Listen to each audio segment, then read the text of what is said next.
तो ये है हम लोग का क्वेश्चन नंबर 16। ठीक है, इसमें क्या बोल रहा है कि मीनार के आधार से और एक सरल रेखा में 4 मीटर और 9 मीटर की दूरी पर स्थित दो बिंदुओं से मीनार का शिखर का उन्नयन कोण पूरक कोण है। सिद्ध कीजिए कि मीनार की ऊंचाई 6 मीटर है। तो सबसे पहले यहाँ पे हम लोग एक मीनार बना देते हैं। ठीक है, मान लेते हैं कि ये ए है और ये बी। ए बी क्या है? एक मीनार है। इसके बाद क्या बोल रहा है? मीनार के आधार से और एक सरल रेखा में 4 मीटर और 9 मीटर की दूरी पर स्थित दो बिंदुओं। अब इसके आधार से क्या कर रहे हैं हम लोग? 4 मीटर की दूरी पे एक बिंदु बना दिए।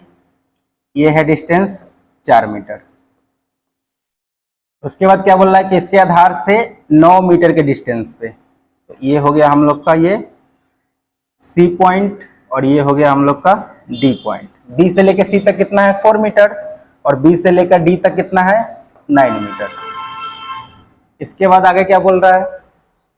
दो बिंदुओं से मीनार के शिखर का उन्नयन कोण पूरक कोण है। तो सिद्ध कीजिए कि मीनार की ऊंचाई 6 मीटर है।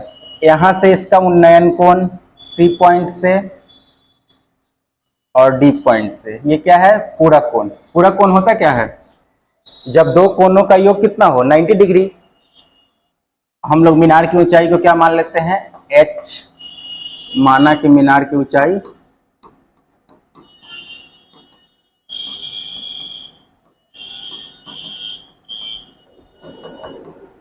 मान लिया कि मीनार की ऊंचाई क्या है? h। अब हम लोग को यहाँ पे एक एंगल C है और एक एंगल D है। दोनों क्या है? पूरक कोण।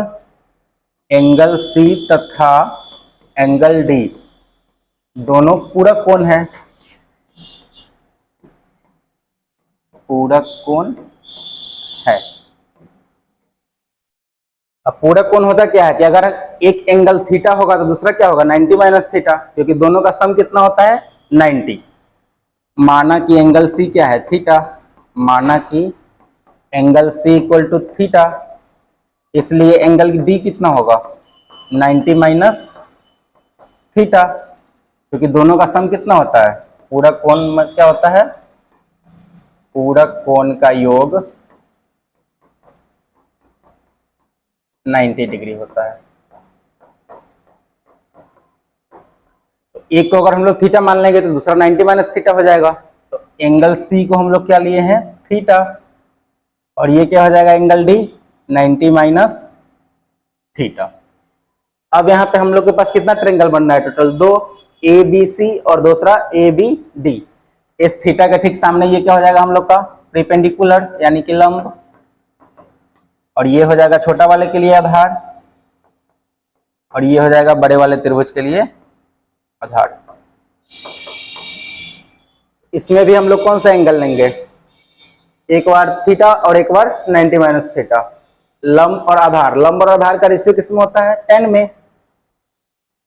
तो हम लोग क्या लेंगे? 10 का रेशियो। तो tan थीटा इक्वल टू क्या है? P upon B. फर्स्ट में हमारा एंगल कितना है? थीटा। तो tan थीटा इक्वल टू क्या हो जाएगा? थीटा के ठीक सामने वाला भुजा क्या है? ए बी, जिसको हम लोग क्या माने हैं? h। तो ये हो गया h। और बेस कितना है इसका? इस थीटा के लिए बेस हमारा कितना हो जाएगा? 4 मीटर। तो ये हो गया h/4। अब tan थीटा इक्वल टू कितना आया हम लोग का? h/4। इसके बाद है एक angle tan theta equal to क्या होता है? P upon B. और सेकेंड एंगल हम लोग के पास कितना है? 90 माइनस थीटा। तो tan के साथ यहाँ एंगल कितना लेंगे? 90 माइनस थीटा। और 90 माइनस थीटा के लिए हमारा परपेंडिकुलर फिर कितना होगा? इस एंगल के ठीक सामने वाला भुजा, यानी ये भी क्या है? h। और आधार क्या हो जाएगा इसका? b से लेकर d तक, यानी कि 9। ये हो जाएगा आपका h/9। tan 90 माइनस थीटा क्या होता है? ट्रिग्नोमेट्री पढ़ रहे थे उस समय हम लोग पढ़े थे कि tan 90 माइनस थीटा एक फॉर्मूला क्या होता है? cot theta. तो tan 90 माइनस थीटा क्या हो जाएगा? cot theta. तो ये हो गया cot थीटा और ये क्या होता है? h/9। एक फॉर्मूला और हम लोग पढ़े थे कि जब भी tan थीटा में अगर हम लोग cot थीटा का मल्टीप्लाई करते हैं तो रिजल्टेंट क्या आएगा? 1। यानी कि tan थीटा और cot थीटा का मल्टीपल कितना होता है?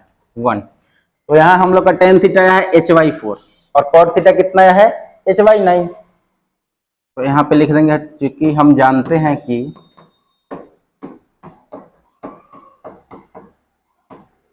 Ten theta into cot theta कितना होता है 1। तो टेन थीटा का वैल्यू हम लोग कितना है HY4, यहाँ पे HY4 रख देंगे। और कॉट थीटा का वैल्यू कितना है HY9, यहाँ से कितना आएगा इसका मल्टीपल 1। तो h इंटू एच कितना हो जाएगा h² divide by 4 into 9 36 equal to 1। यहाँ से हम लोग का h² कितना आएगा 36, और फिर इसको सोल्व करेंगे तो h इक्वल टू क्या आएगा √36, h इक्वल टू क्या आएगा 6। तो यहाँ पे हम लोग का हाइट के हम लोग को क्या प्रूफ करना था, सिद्ध कीजिए कि मीनार की ऊंचाई 6 मीटर है और मीनार की ऊंचाई हम लोग क्या माने हैं h।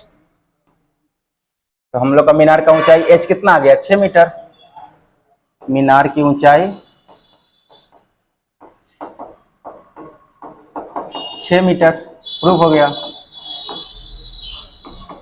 इस तरह से ये चैप्टर हम लोग का खत्म हो गया। अभी तक हम लोग चैप्टर 8 त्रिकोणमिति और चैप्टर 9 त्रिकोणमिति के कुछ अनुप्रयोग को खत्म कर चुके हैं। ठीक है, मिलते हैं फिर।